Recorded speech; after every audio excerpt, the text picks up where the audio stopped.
재림신앙의 비밀이라는 제목을 가지고 함께 좀 나누려고 합니다. 특별히 셀 나눔지를 조금 바꿨습니다. 뭐냐면 예전에 이제 찬양을 넣는 거를 그 공간을 빼고 가로넣기를 좀 넣었어요. 설교의 내용이 중요한 핵심만 모아서 가로넣기를 넣는데 이걸로 잘 작성을 해주셔가지고 이 중에 10개 이상 맞추신 분들한테는 우리가 선물을 좀 드리려고 합니다. 그래서 여기 이름 적으셔서 여러분 셀 나눔 하시고 그 다음에 그 답을 적은 다음에 우리 전사님께 다음 주 금요일까지 내주시면 그렇게 또 여러분 동참하시는 열심히 하는 분들에게 또 귀한 기회를 드리도록 하겠습니다. 자, 우리가 오늘이 무슨 날이죠? 추수감사절. 교회 절기는 추수감사절입니다. 추수감사절은 다른 말로 말하면 또 어떤 말이라고 그랬죠? 영어 말고 이제 한국말로 지선이 많이 한다. 그 땡스기빙이라는 영어를 지선이 어떻게 알았지? 자, 한국말로 그 말고 성경에 뭐라고 어떤 절기라고 그랬죠? 초막절. 안 듣는 것 같은데 다 듣나 봐. 자, 초막절, 장막절이라고 하죠. 이 초막절은 사실은 예수님의 재림에 연결되어 있는 절기입니다. 그래서 여러분 유대인의 절기가 봄절기에서 유월절, 무교절 이렇게 있다고 그랬고, 이제 여름 절기가 있는데 그게 맥추절, 오순절, 칠칠절이 있다고 그랬죠.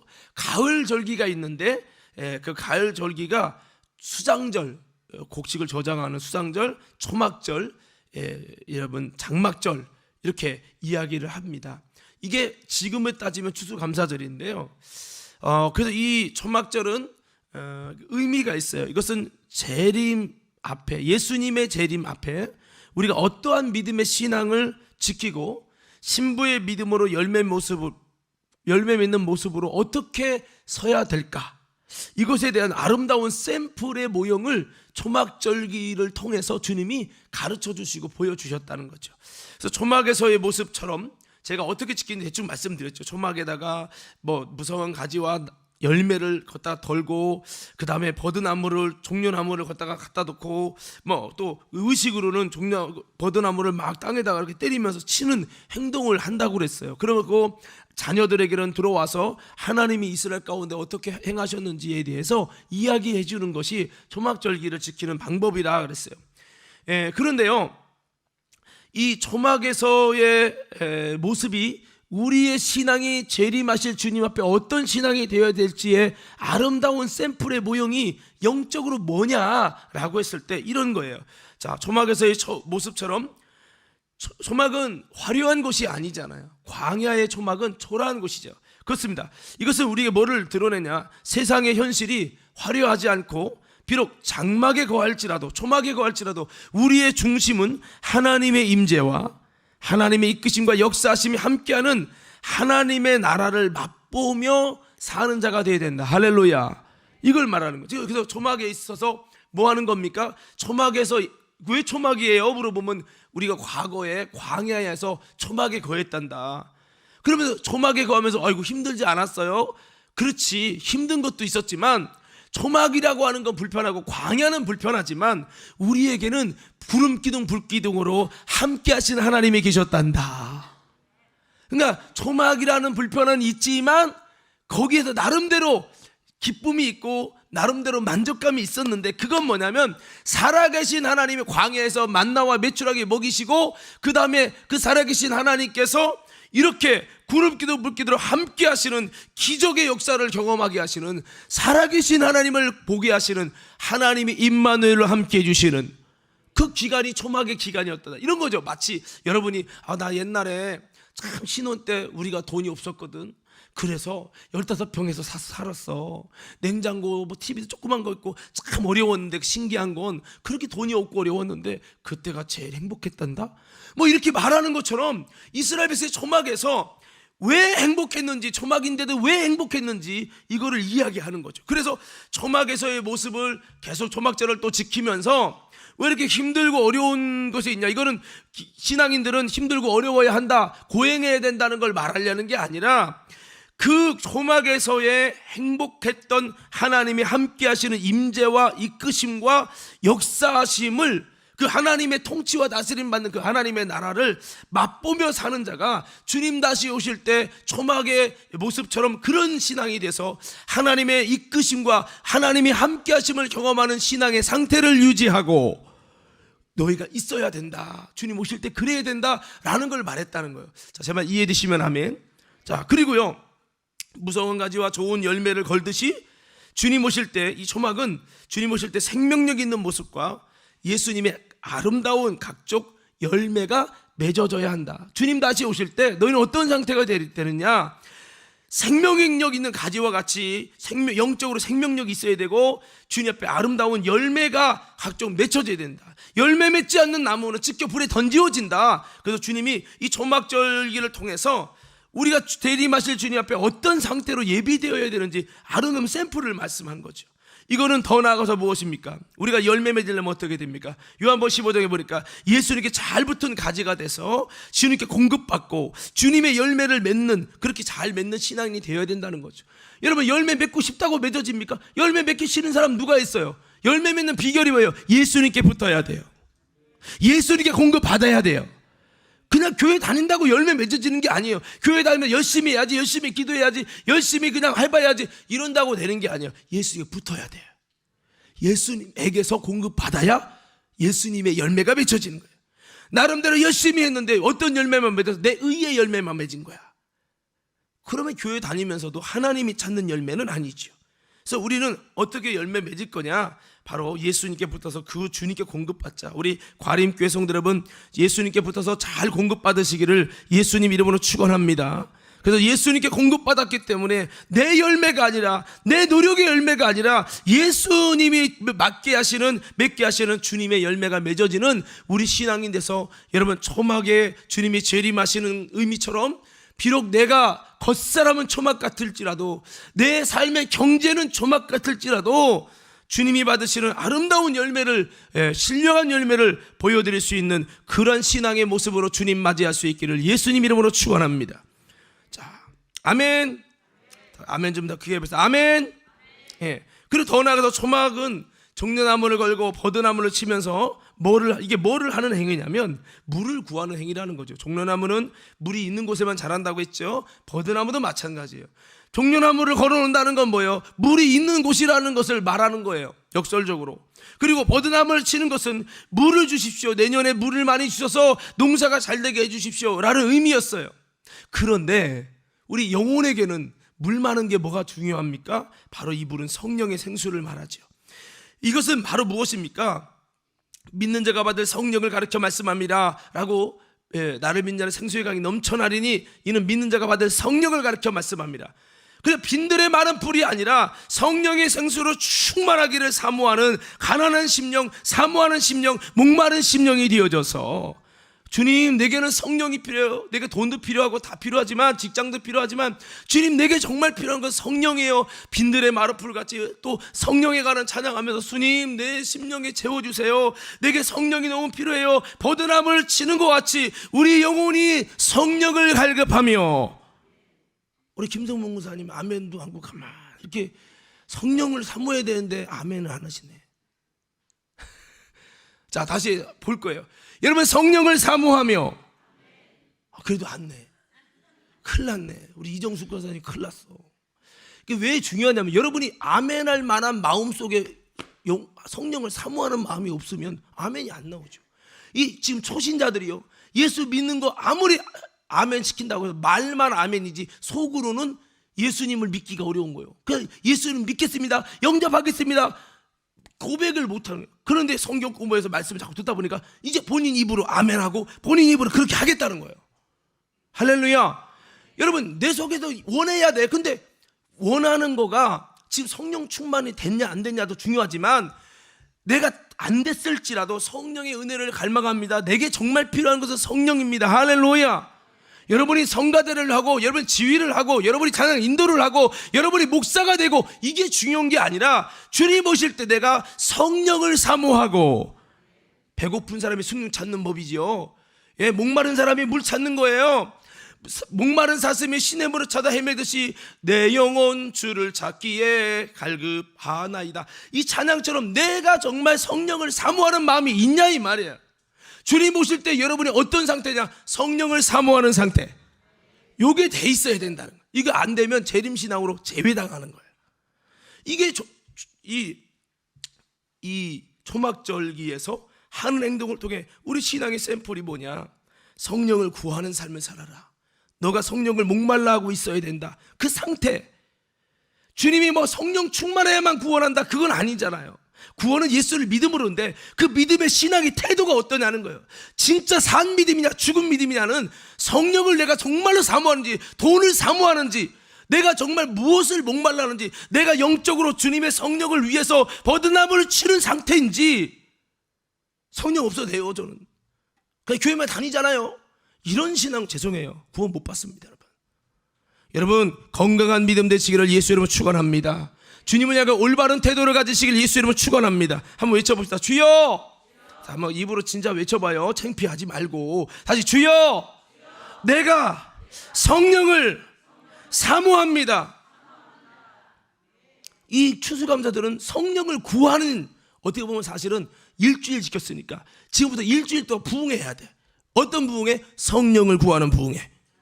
이게 이스라엘이 지켰던 거예요. 근데 이렇게 화려하게 여기서 오는 게 아니라, 대형 집회가 아니라 초막 4-5명 들어가는 조그만 초막에서 가정 부흥회를 하는 거예요. 이게 뭐냐? 여러분 성경에 말했던 초막절기예요. 일주일 동안 버드나무 치고 말씀 나누고 그렇게 했다 이 말이에요. 자, 그렇습니다. 초막에서의 모습을 통해서 주님이 이렇게 바라시는 신앙의 모습을 우리에게, 자녀들에게 증거하고 전수해서 이런 영적인 중심을 이어가서 우리의 삶의 중심을 내 영혼이 은총 입어 중한 재지 먹고보니 찬양 있잖아요. 거기 보면 슬픔 많은 이 세상도 천국으로 하도다. 그런 다음에 여러분 초막이나 궁궐이나 내 주 예수 모신 것이, 내가 초막에 있다는 것이 자존심 상한 게 아니라, 부끄러운 게 아니라, 내 주 예수 모신 것이 그 어디나 하늘나라. 우리의 삶의 중심이 겉에 초막이기 때문에 내가 이렇게 안 좋은 데 살아, 내가 이렇게 안 좋은 차를 타, 내가 이렇게 안 좋은 옷을 입었어 해가지고 부끄러워하고 그것 때문에 자존감 상하고 이런 게 아니라, 그리스도인들은 주님 오실 때 어떤 상태입니까? 내 안에 예수님 모셔 있느냐 없느냐, 예수가 내 안에 왕이요 주인으로 있느냐 없느냐에 따라서 천국이냐 지옥이냐 결정된다는 거예요. 여러분이 궁전에 있고 좋은 옷을 입고 좋은 차를 타고 세상에 성공한 자일지라도 여러분 속에 중심에 예수가 왕이 없다면 여러분은 아무것도 아닌 거예요. 지옥인 거예요. 그러나 여러분 아무것도 못 가고 직장도 없고 돈도 없고 초막에 있을지라도 여러분 중심 속에 왕이신 예수님 계시면 그것이 하나님의 나라라는 거예요. 주님 다시 오실 때 너희가 이런 하나님의 나라를 구하는 상태가 되어져 있어야 한다. 하나님 나라에 초점이 기울어진 신앙이 되도록 하는 이 샘플을 주님께서 초막을 통해 보여주신 겁니다. 자, 문제는 이것을 초막에 있을 때는 돼요. 마치 여러분 이걸 바꿔 말하면 교회에 와서 부흥할 때는 막 나도 그걸 사모해요. 그들도 초막에 있을 때는 할 수 있어요. 근데 문제는 뭐냐면 초막이 아니라 가나안 땅에 있을 때 이런 상태를 어떻게, 재림신앙의 상태를 유지할 것이냐라고 하는 거죠. 초막에 있을 때는 가능하지만 가나안이라는 삶의 현장에서는 이게 쉬운 게 아니라고 하는 거죠. 생존 경쟁에서 수많은 이들은 세속적인 관점을 가지고 살아가는데 우리는 이런 세상 사람들을 만나고 세상 사람과 접하면서 어떤 생각과 관점을 가지고 어떤 만족감을 가지고 세상 사람들 앞에서 세상의 방법이 아니라 하나님의 방법으로 살면서도 행복하게 이겨나갈 수 있을 것이냐, 이게 우리의 관점인 거예요. 왜냐하면 여러분이 아무리 이런 믿음을 가졌는데 여기서야 맞아 주님 계신 게 전부야. 삶의 현장으로 하면 돈이에요. 삶의 현장으로 하면 실력이에요. 삶의 현장으로 봤을 때는요 많이 배운 것이고 재력이고 이렇게 된단 말이에요. 그럴 때 세상이 왕이고 기준이 된 사람들과 살면서 나는 어떤, 그들에게는 내가 골프를 치고 내가 돈을 벌고 내가 좋은 것을 갖고 내가 누릴 수 있고 애들만 학원 팍팍 보내고 이런 것이 그들이 낙이고 행복감이라면 우리 그리스도인들이 그들과 비길 수 있는, 아니 그들보다 더 자신감을 가질 수 있는 뭔가의 세상에 알 수 없는 행복감을 가지고 세상을 부러워하며 사는 자가 아니라, 바로 왕을 부러워하는 자가 아니라 오히려 세상 사람 앞에 바울이 그랬잖아요. 아그리빠 왕이여, 나는 당신이 나처럼 되길 원합니다. 내가 묶인 거 외에는 당신이 나처럼 되길 원하나이다. 할렐루야. 이렇게 돼야 되는 거죠. 솔직히 물어봅시다. 여러분, 세상 사람 부러워하지 않습니까? 예? 정기용 군사님 100평짜리 아파트 있는 사람 부럽죠. 예. 여러분, 부러울 수밖에 없어요. 막 억 단위가는 차 벤츠 타고 다니는 사람 부러울 수 있죠. 근데 우리는 사실은 부러울 수 있죠. 있으면 더 좋으니까. 그러나 본질적으로 그게 부러운 게 아니라, 우리가 부러워할 것은 그게 아니라, 여러분, 예수님이 부럽고 바울이 부럽고 주의 음성을 듣는 자가 부럽고 하나님이 함께하는 자가 부럽고, 예? 우리가 그래야 되는데 침 질질 흘리는 게 뭐예요? 어우, 세상 사람이 부러운 거야. 나도, 예? 세상 사람처럼 살고 싶어. 세상 사람 봤더니 주일날에 장사하더라. 나도 장사해야지. 주일 예배 그만두고 장사할 거야. 세상 쫓아가네. 예수 쫓아가는 게 아니라. 그러니까 그런 말 있죠. 부러움은 지는 거라. 여러분, 우리가 세상 사람 앞에서 부러워하면 사실은 지는 거와 같다라고도 말할 수 있어요. 물론 사람이지나, 예, 돈도 모든 거 다 성공하고 잘하고 싶지요. 그렇지만 이 세상 사람의 관점을 가진 사람들이 많은 상황에서, 아니, 세상 사람이 너무 많아요. 10명 중에 9명이 세상 사람이고 1명이, 아니 100명 중에 99명이 세상 사람이고, 여러분 혼자 예수 믿는 사람이면 모든 사람이 세속적 관점으로 가치와 행복을 기준할 때, 나는 거기서 어떤 행복감을 가지고 세상 사람에게 담대하게 나처럼 되보라고 나의 행복을 자랑할 수 있으면서 승리할 수 있겠냐는 거죠. 그렇습니다. 초막의 은혜를 가나안 땅에서 세상 사람들과 상대하면서 아름답게 재림 신앙을 지켜갈 수 있는 비결이 무엇이냐는 거죠. 오늘 바울은 이것을 말씀하고 있어요. 우리 데살로니가전서 5장 18절만 이렇게 읽었는데 5장 16절에 18절 한번 띄워줘 보실래요? 자, 요게 비결이에요. 요게 비결입니다. 16절에서 18절, 16, 17, 18 다 같이 한번 읽어봅시다. 시작. 항상 기뻐하라. 쉬지 말고 기도하라.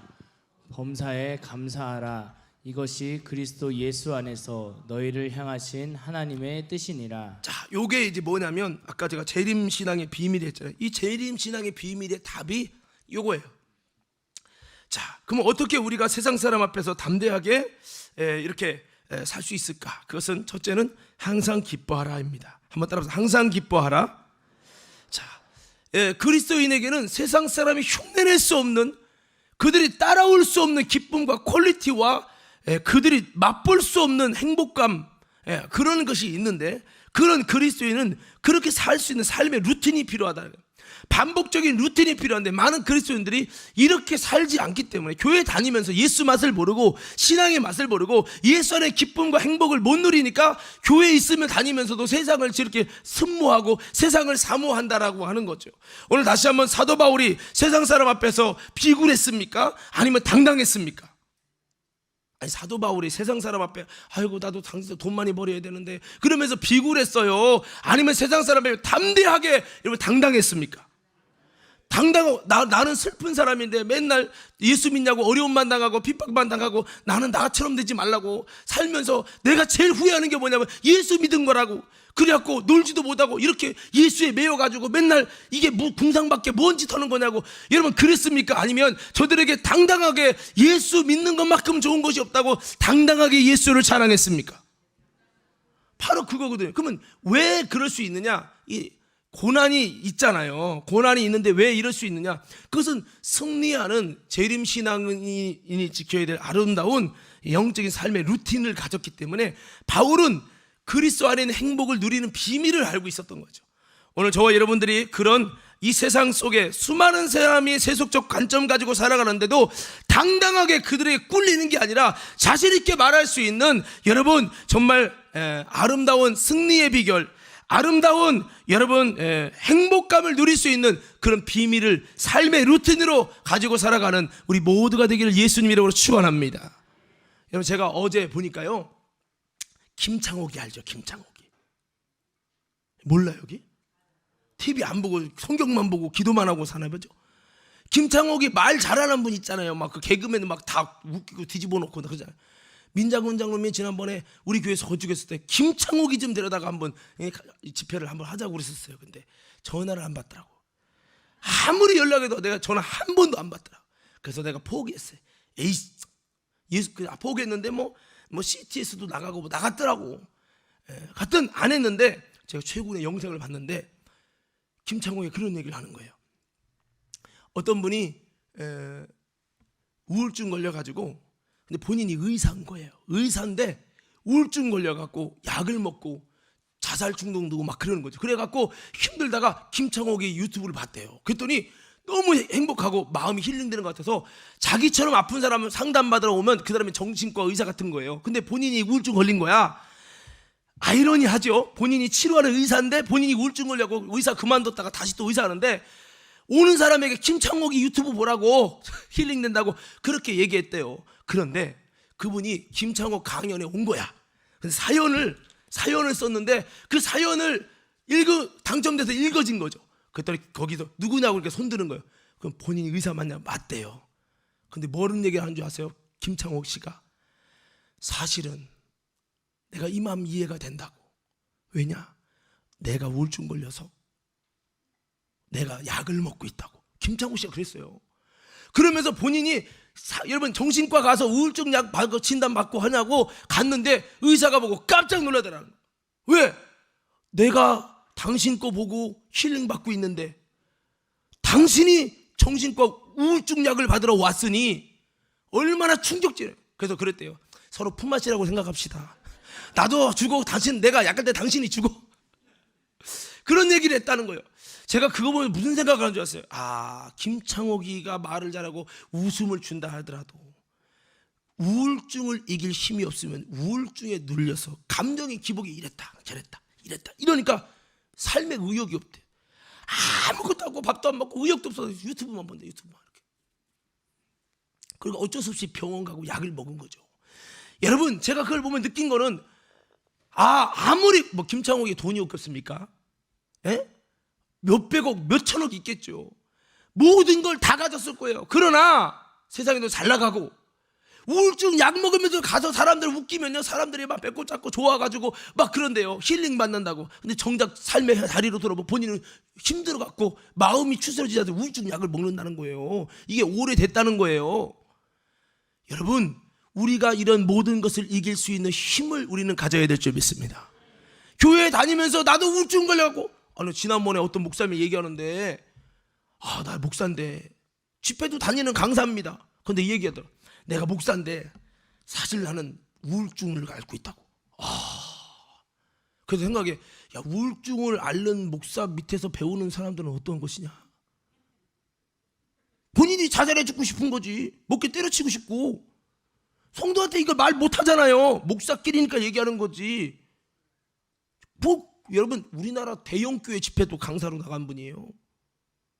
이게 한번 따라합시다. 교회만 오래 다니지 말고 우울증도 이기고 절망을 이길 수 있는 힘을 가진 사람이 됩시다. 오히려 여러분 돈 많은 김창옥이요, 당신 이거 하면 당신도 사는데 왜 그걸 몰라? 당당하게 예수를 증거할 수 있는 김창옥 씨가 예수 안 믿어요? 믿어요. CTS 나왔다니까. 저는 근데 이렇게 바울이 승리하는 바울의 인생에 얼마나 어려움이 있어요. 근데 이기는 비결을 갖고 있다니까. 이게 루틴이 있다니까요. 근데 이렇게 안 살거든요. 최진실이 신앙인이잖아요. 왜 자살해 죽었어요? 저는 최진실이 물론 힘든 일도 있었겠지만 내가 눈물 젖은 병을 다 알지는 못하지만 제가 조금은 이해되는 거는 뭐냐면 그가 이런 고난을 이길 수 있는 예수 안에 주시는 놀라운 능력과 특권을 누릴 수 있는 루틴을 몰랐다고 봐요. 저는 적어도 교회 다니면 이거는 알아야지. 아멘. 여러분 그럼 바울의 인생에 물어봅시다. 고난이 많았을까요? 고난이 없었을까요? 예수 믿고 성령 받으니까 문제 싹 해되고 만사 형통하고 막 그냥 앞길이 막 10월에 내려가 열렸을까요? 예수 믿고 복음 전할 때 고난이 더 심해지고 많은 사람이 외면받고 욕먹었을까요? 후자입니다. 후자. 억울한 일 더 많아지고요. 근데 어떻게 그가 이겼냐? 오늘 그 삶의 루틴을 말하는 거예요. 한번 외쳐봅시다. 항상 기뻐하라. 어떻게 해야 된다고요?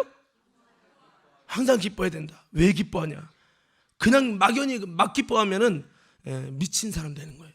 그게 아니라 범사의 하나님을 신뢰하기 때문에 기뻐하라는 거예요. 우리 삶은 너무나 속상하고 억울한 일이 많습니다. 그런데 어떻게 기뻐할 수 있습니까?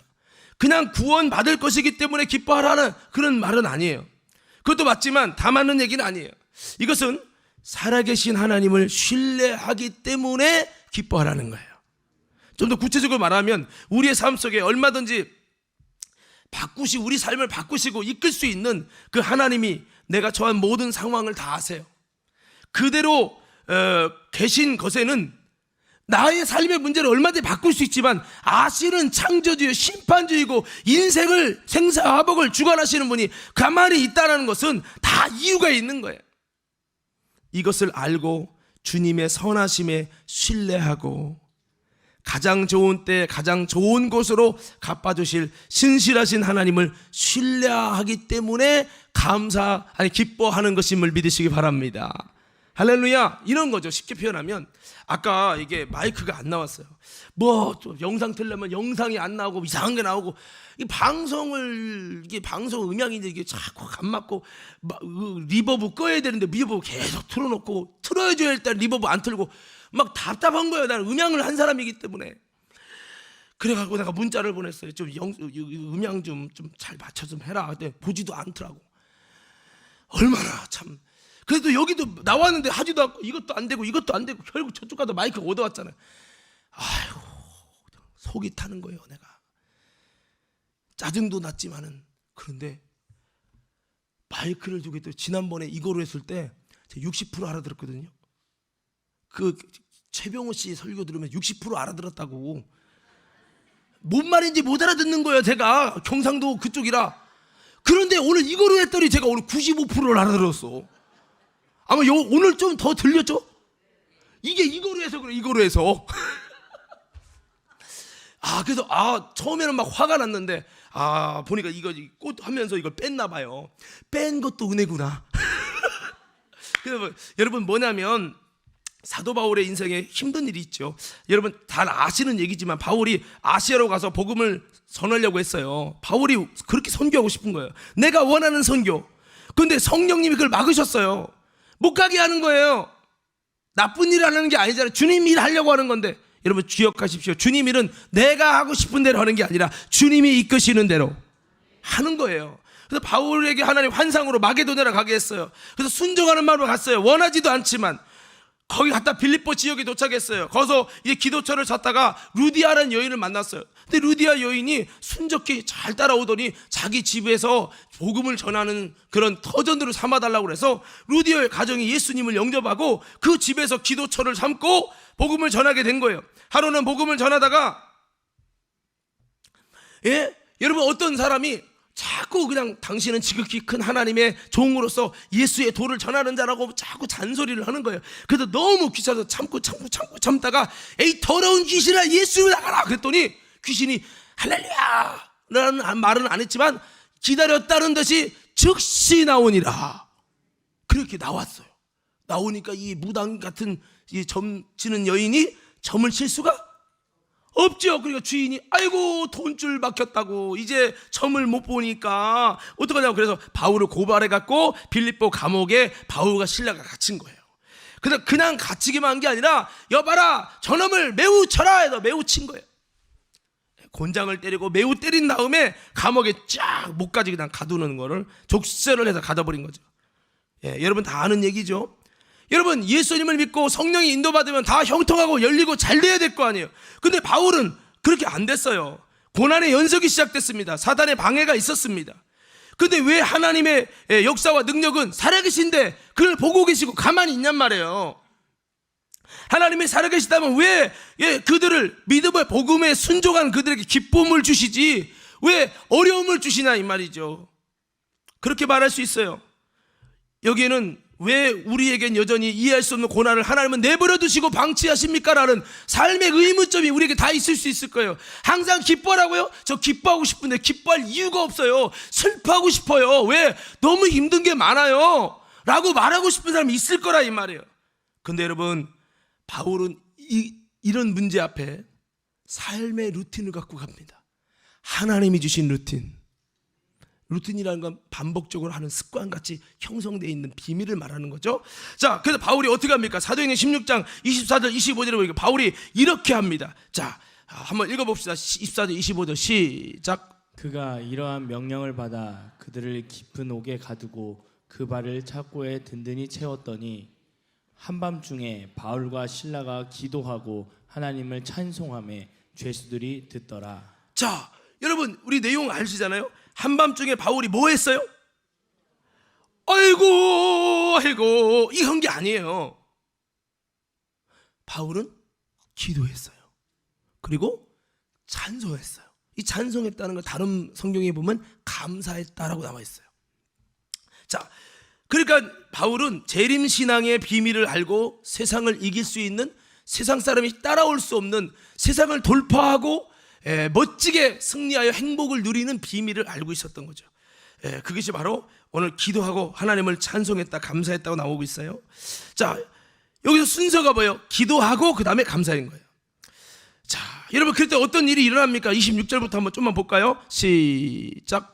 이에 갑자기 큰 지진이 나서 옥터가 움직이고 문이 곧 다 열리며 모든 사람의 매인 것이 다 벗어진지라.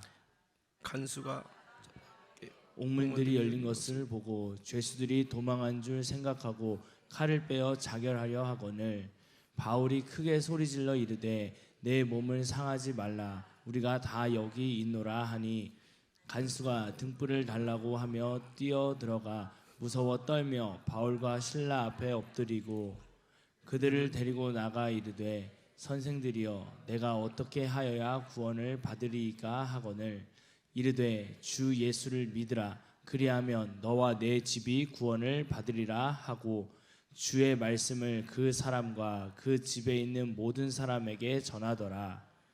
그 밤 그 시각에 간수가 그들을 데려다가 그 맞은 자리를 씻어주고 자기와 그 온 가족이 다 세례를 받은 후 그들을 데리고 자기 집에 올라가서 음식을 차려주고 그와 온 집안이 하나님을 믿음으로 크게 기뻐하니라. 아멘. 여러분 잘 아시는 옥문이 열려지고, 그러니까 바울 쪽만 열려진 게 아니라 옥문이 전체가 다 열려진 거예요. 그래서 간수가 자결을 하려고 할 때 간수에게 자결하지 말라고, 우리가 다 그대로 있다 해가지고 간수가 그 앞에 와서 살아계신 하나님의 역사를 보고 그렇게 이제 자복을 하게 되죠. 그때 우리가 무엇을 해야 구원을 얻으리까 하니까 여러분 잘 아시는 말씀, 주 예수를 믿으라 그러면 너와 내 집이 구원을 얻으리라, 이런 중요한 말씀을 합니다. 그 후로 바울과 실라를 데려다가 씻어주고 그 다음에 그 가족이 예수의 말씀을 영접하게 되고 그리고 세례를 받게 돼요. 할렐루야.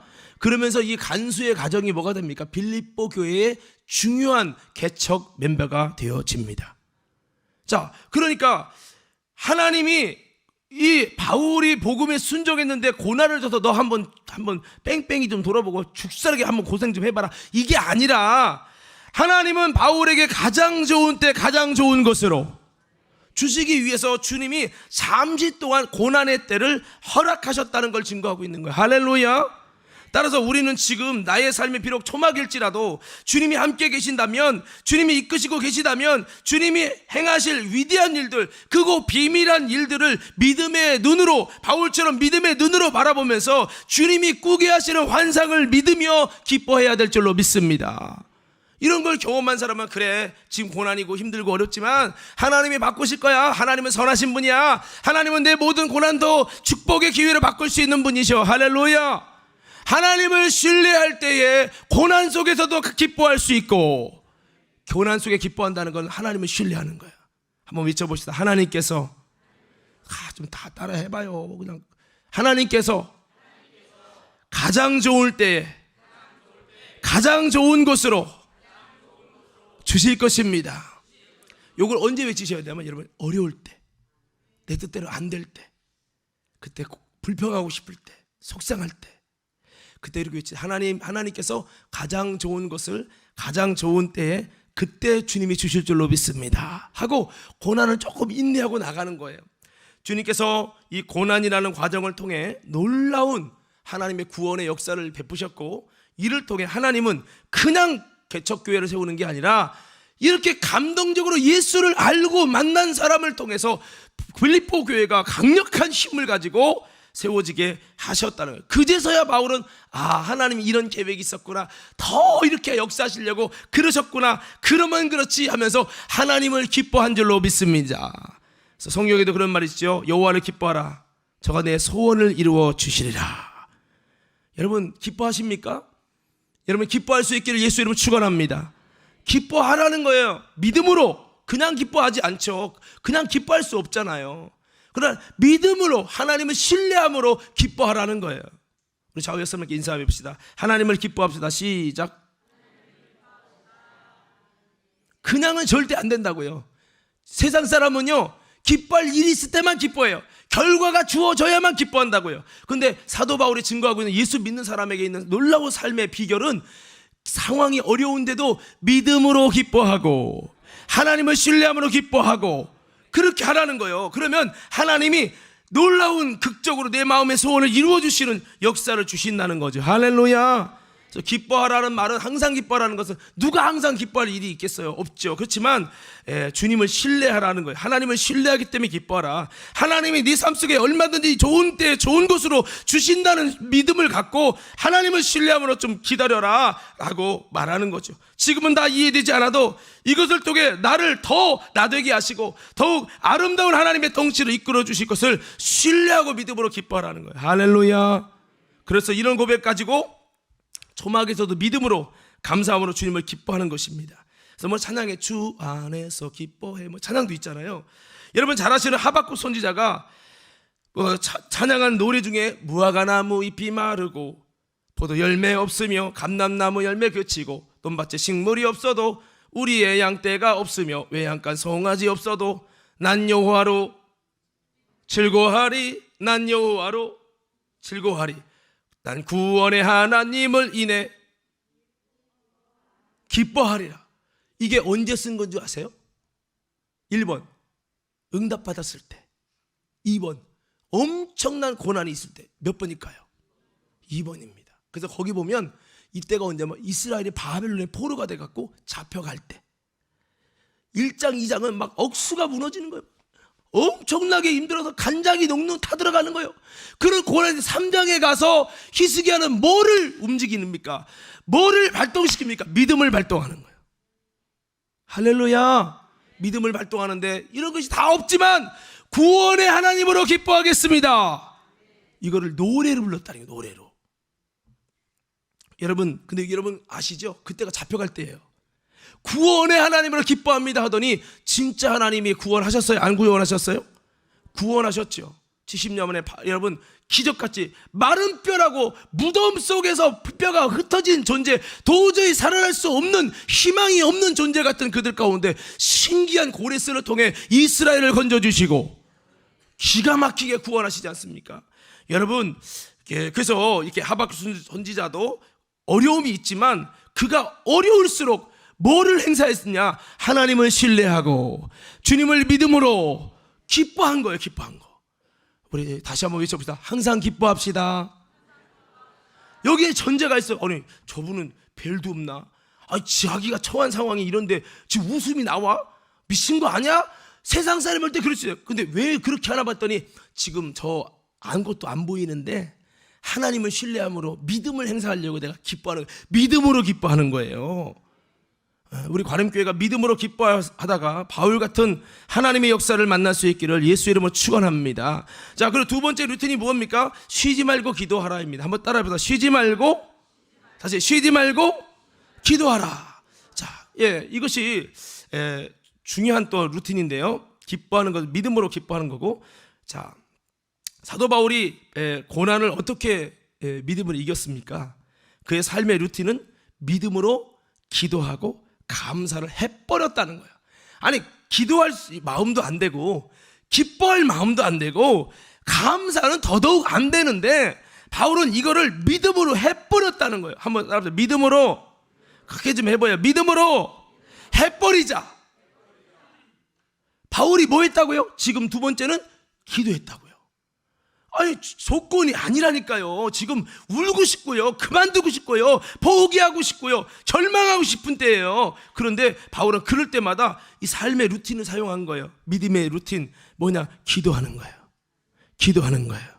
기도하는 거예요. 어려운 중에 고난의 현장에 들어가서 기도해버리는 거예요. 감옥에 들어가서 기도해버리는 거예요. 그럴 때 주님의 놀라운 기적으로 가장 좋은 곳으로 채워주시고 역사하셨습니다. 거기 보면 오늘 아까 읽었죠. 기도하고 찬송하였더라. 감옥에 가서 매 맞고 갇혔는데 믿음으로 기도했다는 거예요. 우리는 어떻습니까? 마음이 열리고 뭔가 될 것 같으면 그때서 희망이 생기면 그때 가서 기도한다잖아요. 이게 문제라는 거예요. 이게. 옆 사람께 인사합시다. 쉬지 말고 기도합시다. 시작.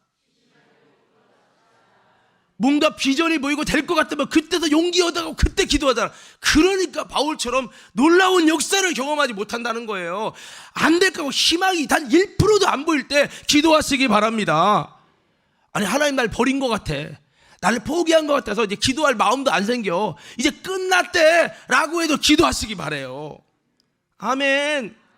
이게 다음 주에 오는 그분 이제 제가 얘기 좀 드렸잖아요.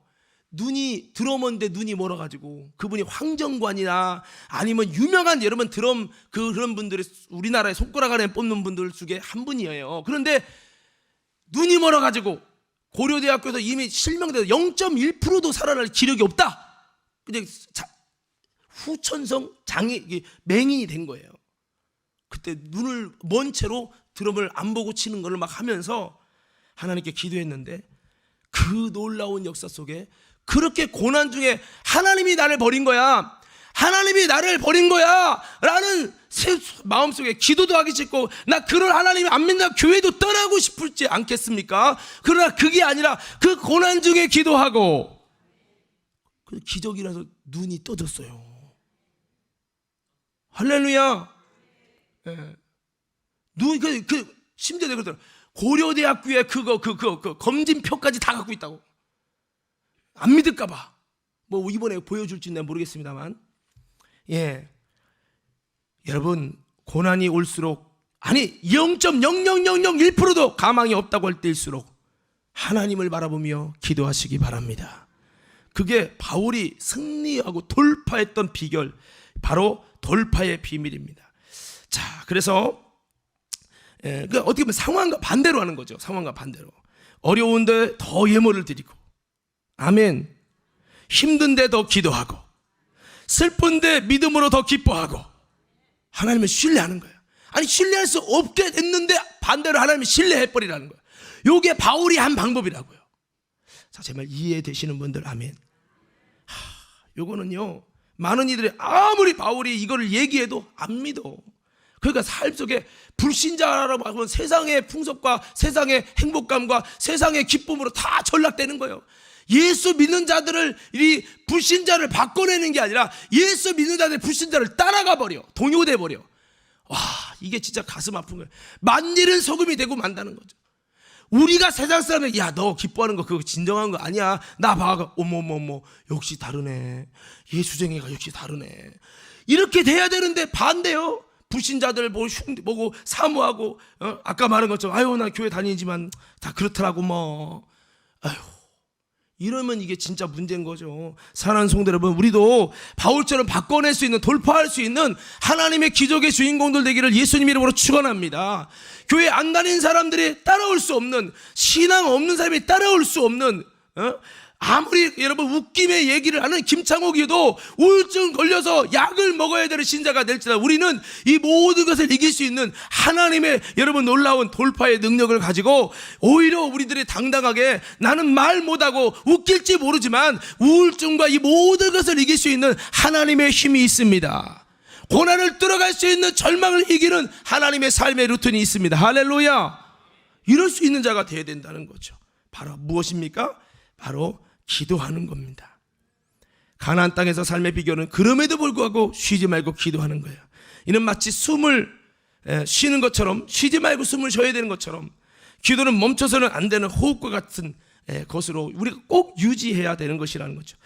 단순히 삶의 문제 해결을 위한 수단으로서만 기도하는 게 아니라 내 영혼이 마지막 때 온전히 생명으로 살아가기 위해서, 모든 것을 이길 수 있기 위해서, 믿음을 지켜내기 위해서, 내 영혼의 영적 면역력을 지켜내기 위해서 생명처럼 해야 될 것은 뭐냐? 바로 쉬지 말고 기도하는 거, 이것이라는 거죠.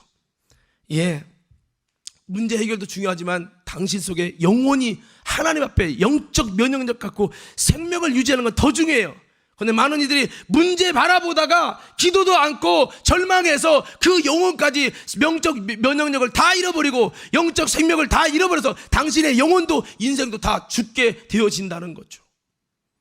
그래서 마지막 때가 참으로 모든 것이 어렵고요, 신앙을 유지하는 것도 참 어렵고 신앙생활 잃어버리기 딱 좋은 시대죠.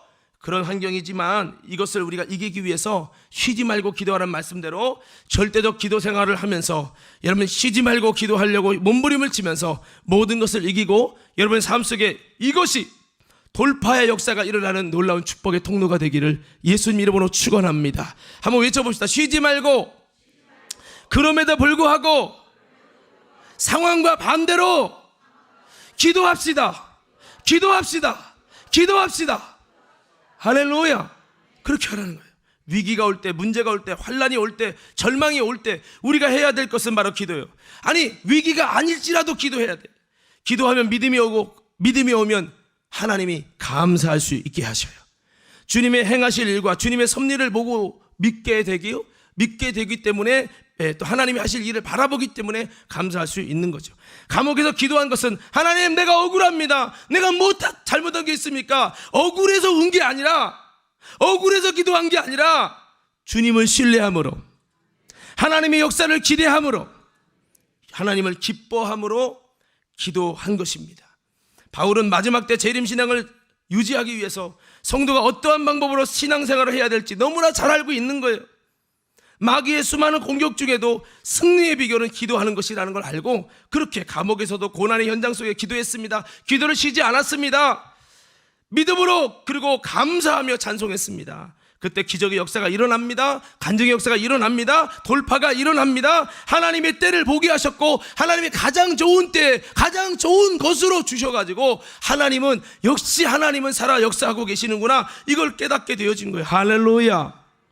우리도 이런 내 삶이 초막일지라도 하나님의 구름기둥과 불기둥으로 우리를 인도하시는 그 역사를 경험하기 위해서 가만히 나는 힘들다고, 상처받았다고, 절망의 문제가 왔다고 여러분 초막에만 짱 박히는 것이 아니라 여러분 우리가 해야 될 것은 기도해야 될 줄로 믿습니다.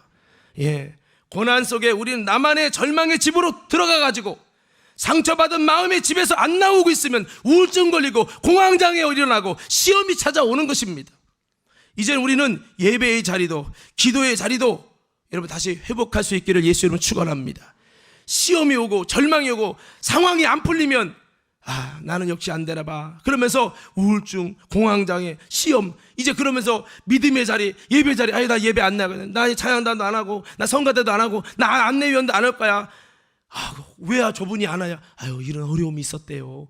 그러면서 예배 자리도 포기하고 기도의 자리도 포기하고 마치 나 스스로 상처의 울타리의 절망의 자리로 들어가갖고 그 절망이 초막 안에 짱 박혀갖고 거기서 그냥 파김치가 되면서 우울증에 빠지는 거예요. 이게 마귀 전략이죠. 바울은 그렇게 하지 말래요. 고난이 와도 믿음의 자리로 나아가시고, 더 크게 아멘 합시다. 기도의 자리로 나아가시고, 성도가 고난 중에서 기도할 때 하나님은 더 뜨겁게 재림 신앙으로 이기는 역사로 주님이 함께 해 주실 것을 믿으시기 바랍니다. 이게 주님이 역사하는 비밀, 승리하는 삶의 루틴이라는 거예요.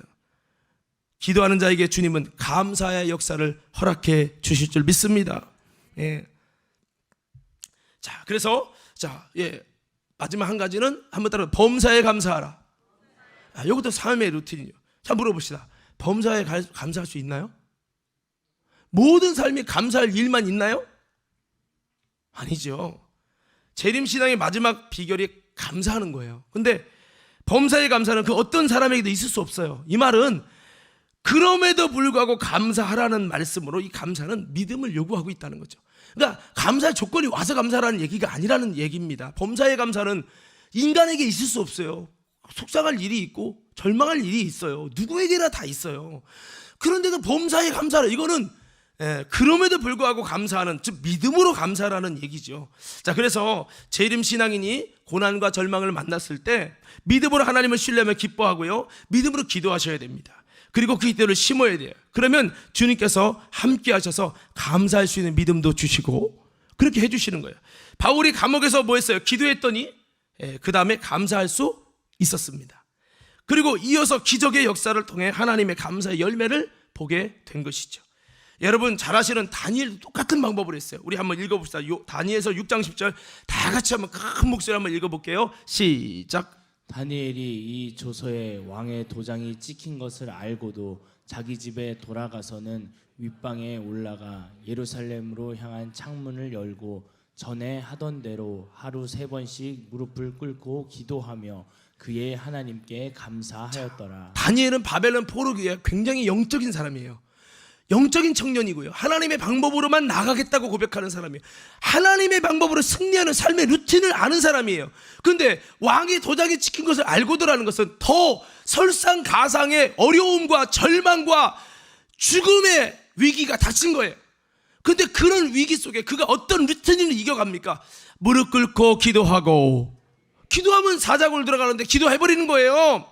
이게 기도할 상황이 돼서 기도하는 게 아니라, 육의 사람은 상황이 돼야 기도해요. 영의 사람은 상황이 안 되는데 상황을 뒤집어서 기도하는 거예요. 할렐루야. 그래서 기도했어요.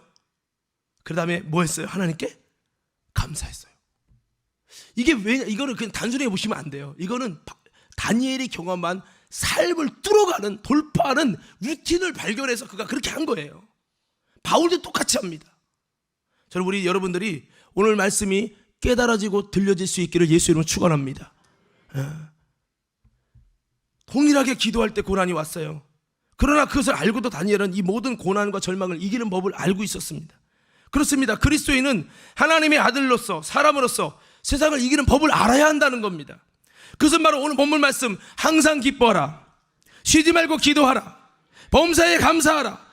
뭐 지난번에 했죠. 어려울 때 감사의 보자기를 덮어버리라고. 감사할 수 없는 상황을 통해 불평하고 부정할 때 그걸 타고 영적으로 공격이 들어온다고요. 그거 타고 더 어려움이 들어온다고요. 그거는 나 스스로, 그래도 속상하니까 기도 않고 속상하니까 감사 않는 거는 당신을 사탄에게 사자를 맡고 있는 철저막을 다 걷어버리고 사탄이여 들어오세요, 사자여 물어먹으세요 라고 하는 거예요. 여러분, 그럼에도 불구하고 감사의 두루마기를 치시기를 예수 이름으로 축원합니다. 그래서 정말 아는 자는요 이렇게 살아야 되는데, 중요한 거는 이거 저도 알아요. 구절 외웠어요. 근데 중요한 건 이렇게 사는 게 쉬운 건 아니에요. 이거는 다 거기다 붙여야 돼. 항상 기뻐하라. 어떻게? 믿음으로 말미암아 하나님을 신뢰하기 때문에 그럼에도 불구하고 항상 기뻐하라. 하나님을 믿기 때문에 범사에 쉬지 말고 기도하라. 어렵지? 그래, 어렵기 때문에 반대로 해. 반대로, 상황과 반대로 어렵기 때문에 더 하나님께 기도해. 할렐루야. 그리고 너 정말 감사할 게 아니라 절망하고 정말 속상한 마음이 있지? 그래, 바로 그럼에도 불구하고 어렵지만 믿음으로 범사에 감사해라. 이렇게 했을 때 바울도 놀라운 것들을 체험하고 돌파를 경험하고 기적을 경험했고, 다니엘도 똑같이 했다는 거예요. 그러니까 성경에 믿음의 사람들 다 같이 이것을 사용하더라는 거예요. 바울이 이것을 경험하다 보니까, 와, 그리스도의 승리가 있구나, 그것의 비결이 있구나. 비결을 이렇게 요약해도 항상 기뻐하라, 쉬지 말고 기도하라, 범사에 감사하라, 성령을 소멸치 말고 예언을 멸시치 말고, 그러면서 너희가 악은 모양까지 버려라. 그러면서 우리가 할 수 있는 삶의 루틴은 항상 기뻐하는 거다. 믿음으로 기뻐하는 거야. 쉬지 말고 기도해. 어려워도 기도해. 범사에 그래도 감사해버려. 너가 절망하고 불평한다고 남는 게 뭐가 있어? 감사해버리라니까. 할렐루야. 이렇게 루틴을 알려주는 거예요. 왜? 내가 경험했어. 이거 예수 안에 하나님이 너희를 향한 뜻이래. 재림신학으로 주님이 당부하신 아주 중요한 거야 라고 바울이 이렇게 일러줬다는 거예요. 이건 제 설교가 아니에요. 바울의 설교예요. 오늘 바울 초대하면 여러분, 오늘 바울 이 말씀을 하면 아마도 이와 같이 얘기하지 않을까.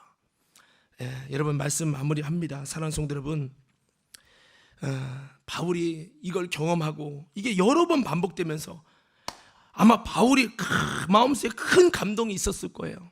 다니엘도 마찬가지입니다.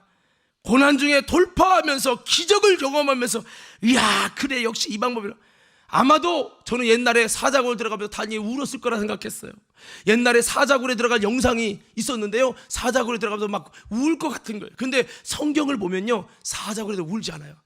다니엘아, 사신 하나님도 살려주겠지? 그렇습니다. 사신 하나님이 정말 저를 살리실 겁니다. 다니엘이 담대한 거예요. 하나님의 역사를 믿음으로 바라보는 거예요. 사자굴 들어가면 죽을 것을 기대하는 게 아니에요. 하나님이 살려주실 것을 기대하고. 그러면서 다니엘에게 와서 다니엘아, 사신 하나님이 정말 너를 살렸냐? 왕이여 만세수를 하옵소서. 정말 사신 하나님이 저를 사자의 입에서 저를 보호하셔서 제가 의로움을 드러내 주셨습니다. 성경을 한번 다시 보세요. 이거는 이미 다 결과를 아는 사람처럼 얘기합니다. 이유가 뭐예요? 믿음으로 바라봤다는 거예요. 오늘 우리는 범사에 기도하는 거 믿음 있는 자만 할 수 있고, 범사에 기뻐하는 거 믿음 있는 사람만 할 수 있고, 범사에 감사하는 거 믿음 있는 사람만 할 수 있어요. 어떤 믿음입니까? 하나님을 신뢰하는 믿음이에요. 오늘 여러분 이게 쉽지는 않아요. 믿음 있어야 할 수 있는데, 다시 한번 믿음의 선배들이 이 놀라운 승리의 비결, 아까 그랬죠. 우울증이 와. 왜 우울증이 와요? 속상한 일이 있고 절망이 이렇고 문제가 해결이 안 되고, 그러다 보면 그게 가중되면 공황장애 오고 우울증 걸리고, 나중에 그걸 우울증 약만 먹지 해결이 안 되는 거예요. 근데 우리 그리스도인은 그런 일, 감당할 수 없는 것이 올지라도 그것을 성령의, 여러분 주님이 주신 하나님의 승리의 비결이고, 그럼에도 불구하고 감사로 덮고, 그럼에도 불구하고 기도로 덮고, 그럼에도 불구하고 주님을 신뢰함으로 기뻐하고, 이렇게 나갈 때 하나님의 역사를 통해 극복하고 전화위복되고, 할렐루야, 이러면서 이겨나갈 때, 이야 이거래 이거 믿음의 수많은 선배들이 그랬고, 지금도 영적인 믿음의 사람이 다 이렇게 이기고 있어요. 근데 우리는 이걸 들어도 아유 저 목사님 또 헌설기고 다 아는 얘기인데 뭐 저렇게 뭐, 이게 문제인 거죠. 오늘 다시 한번 우리도 재림신앙의 비밀을 가지고 승리하는 우리 관음교회 모두 되시기를 예수님 이름으로 축원합니다. 축원합니다. 자, 우리 함께 찬양하겠습니다. 자, 오늘 좀 오전 설교는 없어서 요거로 하시라고 좀 말씀을 드렸습니다. 자, 우리 그날이 돌같이 박수하면서 한번 찬양하고,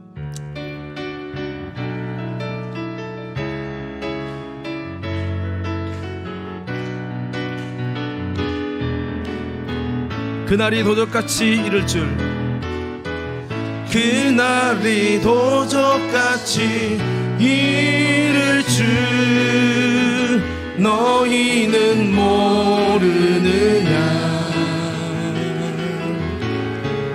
늘 깨어 있으라, 잠들지 말아라, 주님과 동행하라. 항상 기뻐하라, 쉬지 말고 기도하라, 범사에 감사하라. 이는 예수 안에서 너희에게 향하신 하나님 뜻이니라. 평강의 하나님이 너희를, 평강의 하나님이 너희를 거룩하게 하시고, 온몸과 영혼이 주 오실 그날에 흠없기 원하노라.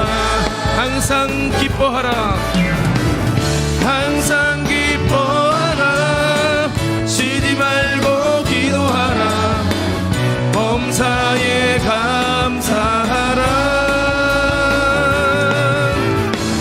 이는 예수 안에서 너희에게 향하신 하나님 뜻이. 항상 기뻐하라, 항상 기뻐하라,